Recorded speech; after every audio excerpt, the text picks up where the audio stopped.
নমস্কাৰ পোহৰ লাইভেটৰ সমূহ দৰ্শকক স্বাগতম জনাই আজিৰ আমাৰ বিশেষ অনুষ্ঠান আৰম্ভ কৰিব লৈছো আজিৰ আমাৰ অতিথি এগৰাকী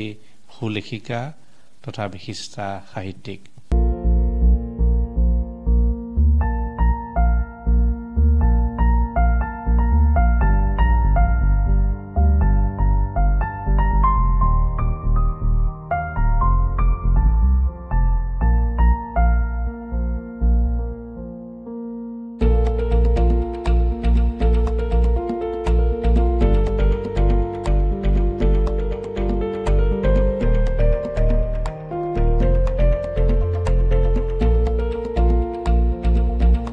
এই মুহূৰ্তত আমি ক'ব বিচাৰিম যে অসমৰ সাহিত্য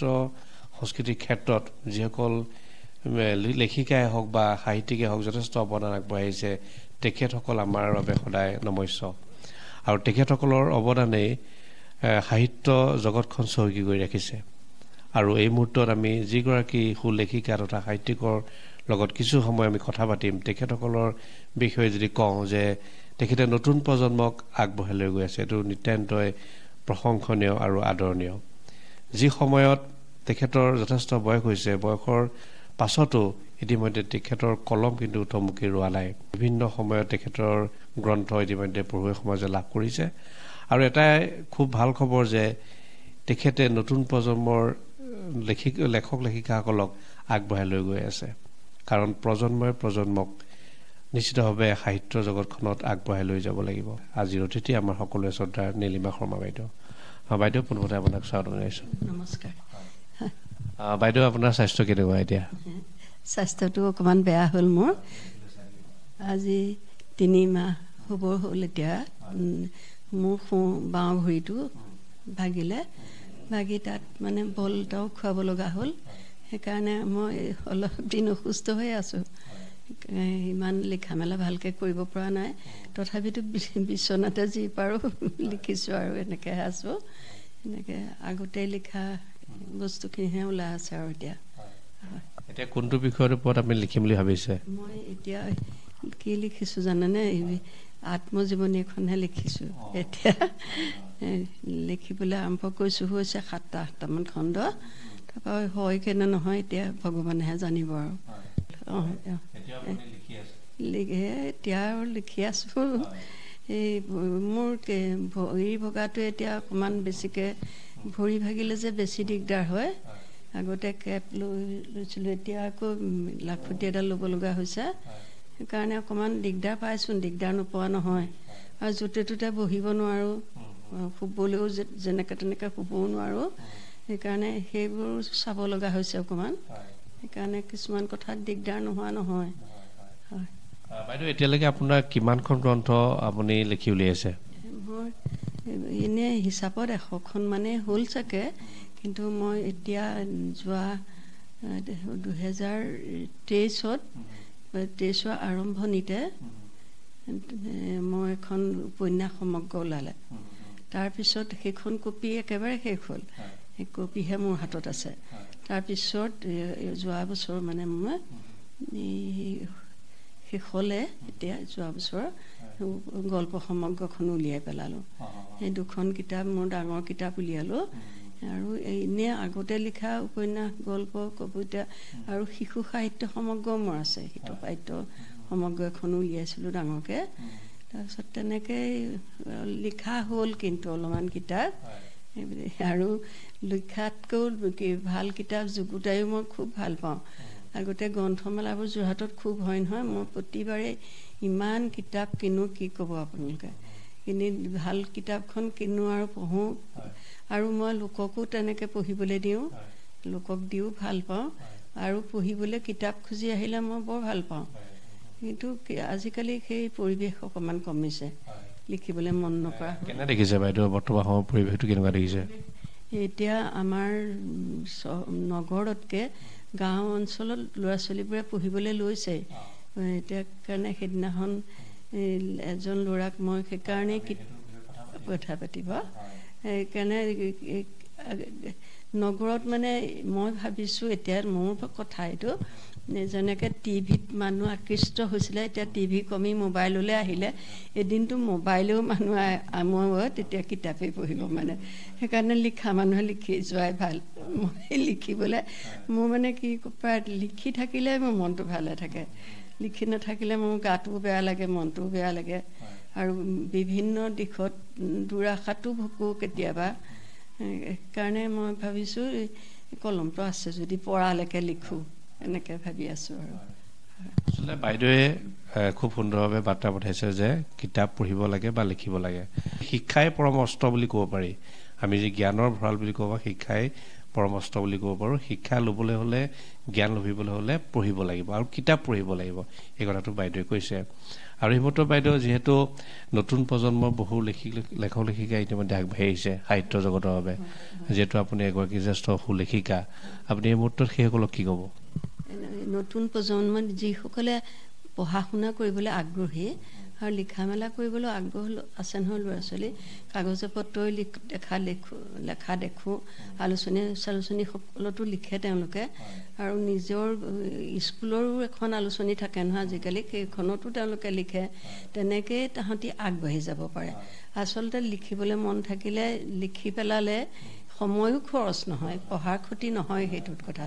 এতিয়া নিজৰ ক্ষেত্ৰতে কৈছোঁ পঢ়া শুনা ক্ষতি নহয় বুলি সেইকাৰণে নতুন প্ৰজন্মক মই ক'ম পঢ়া শুনাৰ লগতে এই লিখা মেলা কৰা কথাটো বা নতুন গ্ৰন্থ পালেই পঢ়ি পেলোৱাটো তেওঁলোকৰ জীৱনৰ কাৰণে বৰ অপৰিহাৰ্য অংগ আৰু সেইটো এটা কিতাপ পঢ়িলে মানুহে যিমান বুদ্ধিবৃত্তি প্ৰখৰ হয় আৰু নিজৰ পাঠ্যপুথিটো সহায় হয় সেই কিতাপে সেইকাৰণে কিতাপ পঢ়িব লাগে সৰু ল'ৰা ছোৱালীয়েও কিতাপ পঢ়িলে ভাল আপুনি কোন সময়ত কিতাপ লিখা মেলা কৰে মই মানে সেইটোৱে ক'বলৈ অকণমান দিগদাৰ পাওঁ মই মানে ঘৰুৱা কামখিনিও চব কৰোঁ যে এনেকৈ সময়টো মই মিলাই ল'ব নোৱাৰোঁ যেতিয়াই মই মন যায় মোৰ মানে টেবুলতে কিতাপ বহি কলম থাকেই মই আজি ৰাতিপুৱা শুই উঠিয়ে পাব আজি মই কি লিখিম ন এনেকৈ ভাবি লওঁ কিন্তু কবিতা কথাটো অকণ বেলেগ কবিতা এখন মই ডাঙৰ সংকলন কৰিম বুলি কবিতা লিখি আছোঁ এতিয়া আগতে মোৰ 6খন কবিতাৰ সংকলন ওলালে সেই তাইবোৰ গোটাই পেলাই আৰু যিবোৰ ভাল কবিতা বাচিম আৰু বেয়া কবিতাখিনি বাদ দি এখন ডাঙৰ সংকলন কৰিম বুলি ভাবিছোঁ তেতিয়া মানে কেতিয়া হয়তো হ'বগৈ ক'ব নোৱাৰোঁ কবিতা লিখিও মই খুব ভাল পাওঁ কবিতা আচলতে আৰম্ভ হয় মানুহৰ জীৱনটো কবিতাই তাৰপিছতহে গল্প উপন্যাসলৈ হাত দিওঁ আৰু ইয়াতে এটা কথা মই কৈ ভাল পাম কি এটা বিষয়ত নেৰানেপেৰাকৈ লাগি থাকিলে যিমান সাফল্য লাভ কৰিব পাৰে কিন্তু মই কবিতাই লিখিছিলোঁ সৰুৰ পৰা কিন্তু তাৰপিছত গল্পলৈ গ'লোঁ তাৰপিছততো এতিয়া উপন্যাস মই বহুত উপন্যাস লিখিলোঁ জানে এতিয়া 19খন মোৰ উপন্যাস হ'ল 19খন উপন্যাসৰ সংকলন এখন উপন্যাস মই দিব নোৱাৰিলোঁ বহুত বছৰ আগৰ এটা খণ্ড মই বিচাৰি নাপালোঁ আৰু মোৰ লগৰ মানুহবোৰে কৈছে যে অত গল্পবোৰ আপুনি যুগুতাই থৈছিলেনে মই এইটো মোৰ 3 নম্বৰ ঘৰ 3টা ঘৰ মই সলালোঁ যদিও মোৰ কিন্তু সেই বস্তুবোৰ হেৰুৱা নাই সেই তেতিয়াৰ পৰাই মানে সৰু কালতে লিখাৰ পৰা সেই বস্তুবোৰ মোৰ থাকিছিলে মই সেইকাৰণে যুগুতাই দিবলৈ মই দিগদাৰ পোৱা নাছিলোঁ পিছত মই নিজে যুগুতাই দিলোঁ নিজে কৰিলোঁ বেটুপাত চেটুপাত মই সকলো নিজে চিলেক্ট কৰি দিওঁ তেনেকৈ কৰে সেইদৰে কামবোৰ কৰিলোঁ আৰু অলপমান কাম ইতিমধ্যে নীলিমা শৰ্মা বাইদেৱে বহুকেইখন গল্প কবিতা উপন্যাস ইতিমধ্যে লিখি উলিয়াইছে সেই কথাটো অসমৰ ৰাইজে খুব সুন্দৰভাৱে জানে এই মুহূৰ্তত আমি বাইদেউ এটা খবৰ দিব বিচাৰিছোঁ আমাৰ স্ক্ৰীণত সেই খবৰটো আমি দিব বিচাৰিছোঁ যে বাইদেৱে এটা খুব মহান কাম কৰিছে যিটো মহান কাম এইভাৱে কৰিছোঁ যে বাইদেৱে নিজে কিতাপ পঢ়ি ভাল পায় যেনেকৈ নতুন সৃষ্টি কৰি ভাল পায় তেনেদৰে বাইদেৱে নতুন প্ৰজন্মক আগবঢ়াই লৈ গৈ খুব ভাল পায় সেইবাবে এজন নতুন প্ৰজন্মৰ এজন কণমানি যুৱকক বাইদেৱে প্ৰায় 400খন গ্ৰন্থ আৰু এটা আলমাৰীও বাইদেউ উপহাৰ প্ৰদান কৰিছে এই খবৰটো আমি এইভাৱে লৈ আহিছোঁ যে বাইদেউৰ আদৰ্শ বাইদেউৰ চিন্তাক আমি নমস্কাৰ জনাইছোঁ শ্ৰদ্ধা জনাইছোঁ যে বাইদেৱে কিন্তু নিজেই কলম ধৰাৰ লগতে বাইদেৱে কিন্তু নতুন প্ৰজন্মকো কলম ধৰিবৰ বাবে আচলতে উৎসাহিত কৰিছে, গ্ৰন্থ লিখিবৰ বাবে উৎসাহিত কৰিছে আৰু যিমান পাৰে বাইদেৱে যথেষ্ট বিভিন্ন সময় বিভিন্ন ধৰণে সহায় সহযোগিতা আগবঢ়াই আহিছে। এইটো এটা খুব আদৰ্শ বুলি ক'ব পাৰোঁ। যিজন যুৱকৰ হাতত 400খন গ্ৰন্থ তুলি দিছে, তেওঁ নিজা প্ৰচেছে এটা পুথিভঁৰালো নিৰ্মাণ কৰিছে। সেই পুথিভঁৰালটোৱে ভঁৰাললৈ বাইদেৱে কিন্তু 400খন গ্ৰন্থ আৰু এটা আলমাৰি প্ৰদান কৰিছে। এই খবৰে যিসকল নতুন প্ৰজন্মৰ লেখক লেখিকা আছে তেখেতসকলক উৎসাহিত কৰিছে আৰু বাইদেউকো আমাৰ অসমৰ দৰ্শকসকলেও যথেষ্ট আশীৰ্বাদ প্ৰদান কৰিব। বাইদেউ, যিহেতু আমি যোৱাকালি দেখিছোঁ যে আপুনি এজন কণমানি যুৱকক আপুনি প্ৰায় তেওঁ পুথিভঁৰালটোৰ বাবে 400খন কিতাপ লগতে এটা আলমাৰি প্ৰদান কৰিছে। এই খবৰটোৱে তেওঁ উৎসাহিত কৰিছে আৰু সাহিত্য জগতৰ ক্ষেত্ৰখনতো কিন্তু এটা আদৰ্শ হৈছে বুলি আমি ক'ব পাৰোঁ। কি ক'ব এইবাৰ এই মুহূৰ্তত? মই এনেই আগতেও মই লিখা মেলা কৰোঁতেও মোৰ শিশু সাহিত্য বহুত সৰু সৰু কিতাপ ওলাইছিলে নহয় প্ৰথমতে। তেতিয়া মই শিশুবোৰক মই এনেই কিতাপ এখন দি ভাল পাওঁ আৰু আমাৰ ঘৰলৈ কোনোবা আহিলেই মই তেওঁক মানে কিতাপ এখন দিওঁ, ভাবোঁ পঢ়ি ঘৰত মাক দেউতাকেকো কওঁ আপোনাৰ সি পঢ়িব পৰা নাই যদি পঢ়ি শুনাই দিব, এনেকৈ কওঁ। সেইকাৰণে মই শিশুবোৰক দি ভাল পাওঁ। এতিয়া মই ভাবিছোঁ এতিয়া মইনো কাৰ হাতত এৰি থৈ যাম, যে যি আগ্ৰহী পঢ়িবলৈ যি মন কৰে। এতিয়া বিৰাজ দত্ত পতিয়া গাঁৱৰ ল'ৰাজন, তাক আমি আগৰ পৰা চিনি পাইছিলোঁ, ভালকৈ চিনি পাওঁ আৰু দেউতাককো ভাল পাওঁ, আমি দেউতাককো ভালকৈ চিনি পাওঁ। আৰু বিৰাজ দত্ত মানে কি মোৰ ডাঙৰ ছোৱালীৰ স্কুলত পঢ়া শুনা কৰে। তাইও মানে তাক খুব ভাল পায়। ইমান নম্ৰ ভদ্ৰ কণমানি ল'ৰাটো, আগ্ৰহী। তাৰ কিছুমান দিশত এই কিতাপ পত্ৰ নিজে কিনিবলৈ অসুবিধাও আছে তাৰ। সেইটোকে ভাবিলোঁ আগতে মই বিৰাজ দত্তকে আৰম্ভ কৰোঁ কামটো। বিৰাজ দত্তক কিতাপখিনি দিম বুলি দেউতাকৰ লগত কথা পাতিলোঁ। দেউতাকে ক'লে আপুনি এতিয়া ভৰি ভাগিছে, আপোনাৰ অকণমান ৰেষ্টত থাকিব লগা হৈছে, আপুনি আহিব নালাগে, মই কিতাপখিনি নিজে গৈ লৈ আহিমগৈ। কালি বিৰাজ দত্তও আহিলে আৰু দেউতাকো আহিলে লগতে। আহি পেলাই গাড়ী এখন লৈ আহি আলমাৰীসহ কিতাপখিনি লৈ গ'ল।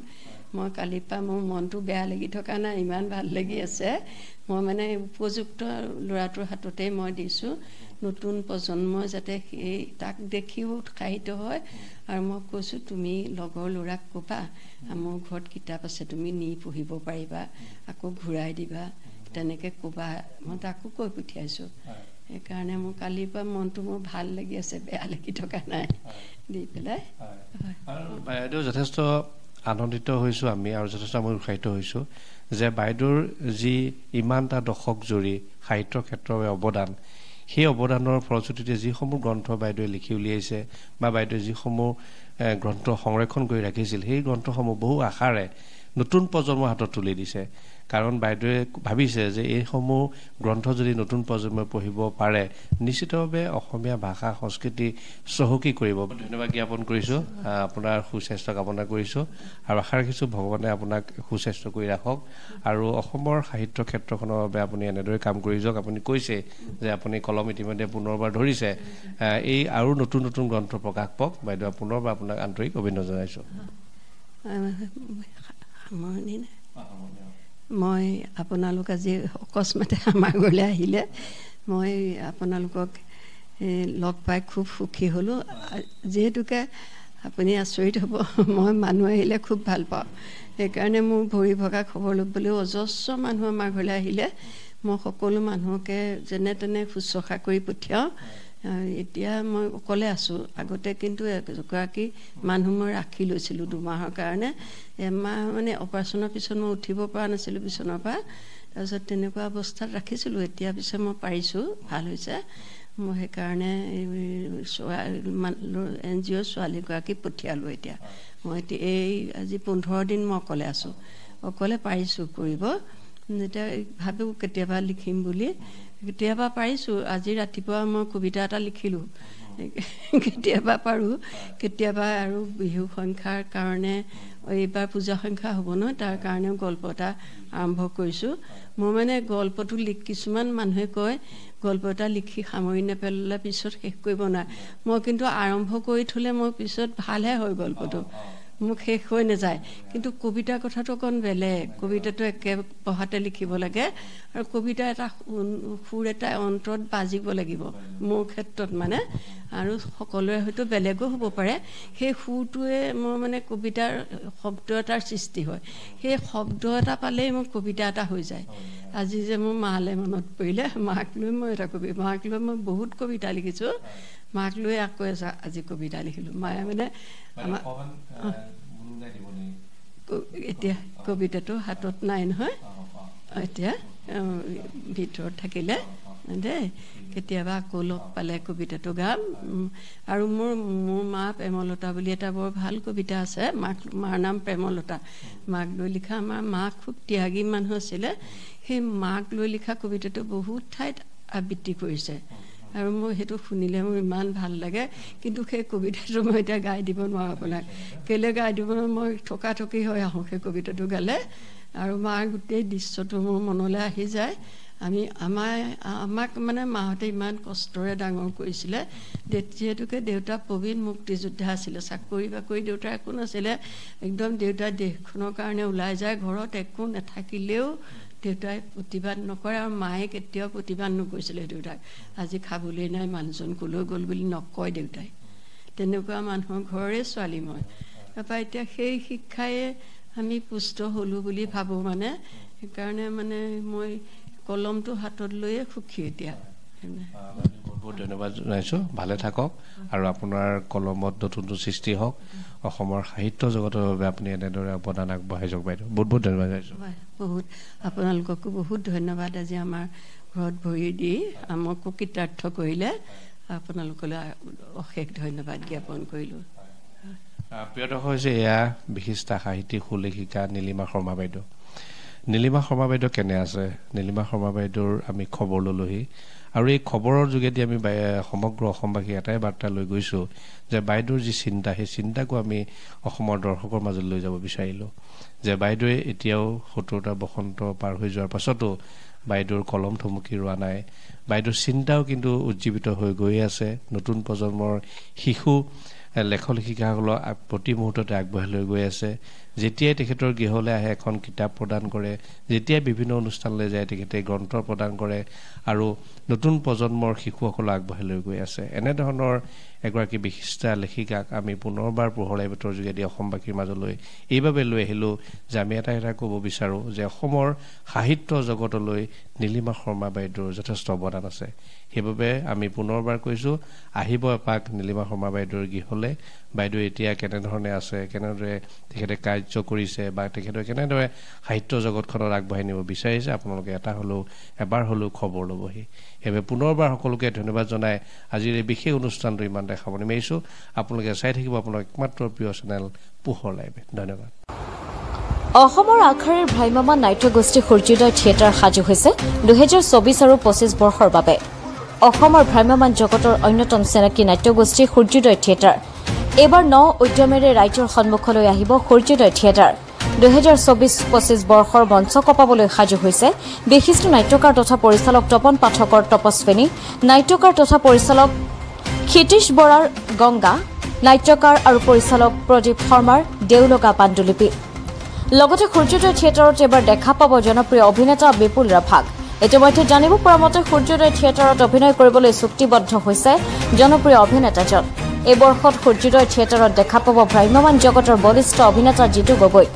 লগতে অভিনয় দেখা পাব সঞ্জীৱ গণেশ লিজা বৰা থানু চেতিয়া ৰাজদীপ কলিতা কৰবী গগৈ পাপৰি চেতিয়া দুলাল কুমাৰ জিতু তন্ময় বৰা আৰু বাণী ডেকাৰ উপৰিও থাকিব বহুকেইগৰাকী মঞ্চ সফল অভিনেতা অভিনেত্ৰী লগতে থাকিব বহুকেইগৰাকী শিল্পী কলা কুশলী এই বৰ্ষৰ বাবে নৃত্য পৰিচালক হিচাপে চুক্তিবদ্ধ হৈছে জনপ্ৰিয় নৃত্য পৰিচালক ৰঞ্জিত বৰা আৰু বিকাশ দাস সূৰ্যোদয় থিয়েটাৰখনৰ প্ৰযোজক হৈছে কুশল গগৈ সম্পাদক প্ৰতাপ নেওগ অসমৰ বিভিন্ন প্ৰান্তৰ পৰা নাট্যপ্ৰেমী ৰাইজৰ সহযোগিতা একান্তই কামনা কৰিছে যোগাযোগৰ বাবে মুখ্য কাৰ্যালয় ২ নং দীঘলীয়া গাঁও সাসনি ডিব্ৰুগড় অসম যোগাযোগৰ নম্বৰ হৈছে 9954644249 অথবা 7896125046 যোগাযোগৰ বাবে আপুনি স্ক্ৰীনত প্ৰত্যক্ষ কৰা প্ৰতিটো নম্বৰতে যোগাযোগ কৰিব পাৰিব যোৰহাট তথা অসমবাসীৰ বাবে সুখবৰ উজনি অসমৰ লগতে যোৰহাটৰ শিশু যুৱক যুৱতী মহিলাসকলৰ বাবে এয়া সুখবৰ যোৰহাটত মুকলি হ'ল লেকমি চেলুন যোৰহাটৰ গড় আলিৰ এপলো টাৱাৰৰ প্ৰথম মহলাত